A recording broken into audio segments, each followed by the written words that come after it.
بسم اللہ الرحمن الرحیم۔ السلام علیکم۔ حدیث شریف سننے کے لیے اس چینل کو سبسکرائب کریں، شکریہ۔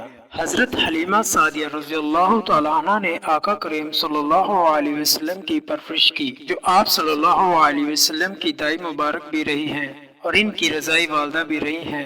آپ صلی اللہ علیہ وسلم کی عمر مبارک 3 برس تھی جب آپ صلی اللہ علیہ وسلم نے حضرت حلیمہ سعدیہ رضی اللہ تعالیٰ عنہ سے ایک بار فرمایا، اماں میرے بھائی روزانہ کہاں جاتے ہیں؟ حضرت حلیمہ سعدیہ رضی اللہ تعالیٰ عنہ نے کہا کہ بیٹا یہ بکریاں چرانے جاتے ہیں۔ رسول اللہ صلی اللہ علیہ وسلم نے فرمایا، اماں میرا بھی دل کرتا ہے کہ میں بھی اپنے بھائیوں کے ساتھ بکریاں چرانے جاؤں۔ حضرت حلیمہ سعدیہ رضی اللہ تعالیٰ عنہ نے کہا، نہیں بیٹا آپ بہت نازک ہو، کہیں آپ کو دھوپ نہ لگ جائے، اتنا پیارا اور حسین آپ کا چہرہ مبارک ہے، آپ تو میرے شہزادے ہیں، آپ کو تکلیف نہیں پہنچا سکتی، آپ کے نرم و نازک قدم مبارک پر کوئی پتھر نہ لگ جائے یا کوئی کانٹا نہ چبھ جائے، کیونکہ آپ اتنے چھوٹے سے ہیں اور یہ بات میں برداشت نہیں کر سکتی۔ تو آپ رضی اللہ تعالیٰ عنہ کی بیٹی شیمہ جو ساتھ کھڑی تھی اور کہنے لگی، اماں آپ دھوپ کی بات کرتی ہیں، جب کبھی میں بھائی محمد صلی اللہ علیہ وسلم کے ساتھ بکریاں چرانے جاتی ہوں تو آسمان سے بادل آ کر ہم پر سایہ کرتے ہیں۔ رسول اللہ صلی اللہ علیہ وسلم نے جب یہ بات سنی تو اصرار کیا ہے، پھر حضرت حلیمہ سعدیہ رضی اللہ تعالیٰ عنہ نے اجازت دے رسول اللہ صلی اللہ علیہ وسلم اپنی منہ بولی بہن شیمہ کے ساتھ جنگل کی طرف بکریاں چرانے چلی گئی۔ آسمان سے ایک بادل کا ٹکڑا آپ صلی اللہ علیہ وسلم پر سایہ کیے ہوئے تھا۔ 4-5 دن حضور صلی اللہ علیہ وسلم جنگل میں بکریاں چرانے لے جاتے رہے۔ ایک دن حضرت حلیمہ سعدیہ رضی اللہ تعالیٰ عنہ نے آپ کو روک دیا، بیٹا محمد صلی اللہ علیہ وسلم آج کے بعد تم نے بکریاں چرانے نہیں جانا، کیونکہ اب میں آپ کو کوئی تکلیف نہیں دے سکتی اور نہ ہی کوئی خطرہ مول لے سکتی ہوں۔ بیٹا مجھے آپ سے بہت محبت ہے، اس لیے میں دوری برداشت نہیں کر سکتی، لہٰذا آپ آج کے بعد گھر سے باہر نہیں جائیں گے۔ آپ صلی اللہ علیہ وسلم کو جب حلیمہ سعدیہ رضی اللہ تعالیٰ عنہ نے روک دیا تو ایک دن بھی گزر گیا، دوسرا دن بھی گزر گیا، تیسرا دن بھی گزر گیا اور آپ صلی اللہ علیہ وسلم جنگل میں بکریاں چرانے نہیں گئے۔ تیسرے دن حضرت حلیمہ سعدیہ رضی اللہ تعالیٰ عنہ کا بیٹا روتا ہوا آیا۔ اماں حلیمہ نے پوچھا، بیٹا کیا ہوا، کیوں رو رہے ہو؟ بیٹے نے کہا کہ ہماری بکری کو شیر اٹھا کر لے گیا ہے۔ جب حضرت حلیمہ سعدیہ نے یہ بات سنی تو ان کی آنکھوں میں آنسو آ گئے۔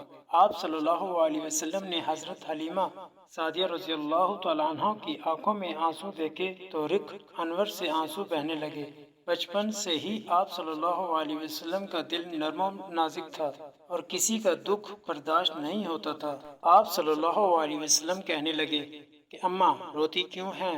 حلیمہ سعدیہ نے کہا کہ بیٹا محمد صلی اللہ علیہ وسلم مجاری بکری کو جنگل میں موجود جو شیر تھا اٹھا کر لے گیا۔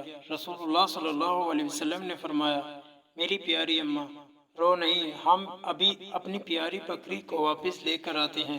حضرت حلیمہ سعدیہ رضی اللہ تعالیٰ عنہ منع کرتی رہی، لیکن سرکار نے کہا نہیں، ہم ابھی آتے ہیں۔ بستی سے جنگل کی طرف جب آپ صلی اللہ علیہ وسلم آئے تو آواز دی، اے جنگل کے شیرو، میری ماں حلیمہ کی بکری واپس کر دو۔ بس اتنا فرمانا تھا کہ جنگل کے شیر دوڑتے ہوئے حضرت حلیمہ سعدیہ رضی اللہ تعالیٰ عنہ کی بکری ساتھ لیتے ہوئے آئے اور جھک کر آپ کو سلام کیا اور آپ صلی اللہ علیہ وسلم کے قدموں میں بیٹھ کے پھر شیر ادب سے کہنے لگے کہ آپ صلی اللہ علیہ وسلم پر ہماری جان قربان۔ آپ صلی اللہ علیہ وسلم نے فرمایا، اے شیرو کیا تمہیں نہیں پتہ تھا یہ بکری ہماری اماں کی ہے؟ بتاؤ تم نے ہماری ماں کو تکلیف کیوں دی؟ وہ رو رہی تھی، تم نے کیوں ان کی بکری کو اٹھایا؟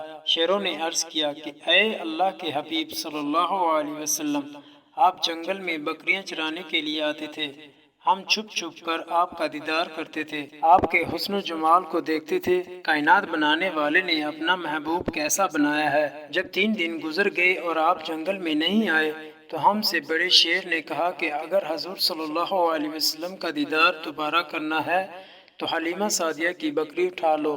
اے نبی صلی اللہ علیہ وسلم، اس لیے ہم نے حلیمہ سعدیہ کی بکری اٹھائی تاکہ آپ کا دیدار ہو سکے۔ شیر کہنے لگا کہ سرکار دو عالم صلی اللہ علیہ وسلم، ہم نے بکری کو کوئی نقصان نہیں پہنچانا تھا اور نہ ہی بکری کو کھانا تھا، بس ہم نے بکری اس لیے اٹھائی کہ آپ صلی اللہ علیہ وسلم کا دیدار مبارک ہو سکے۔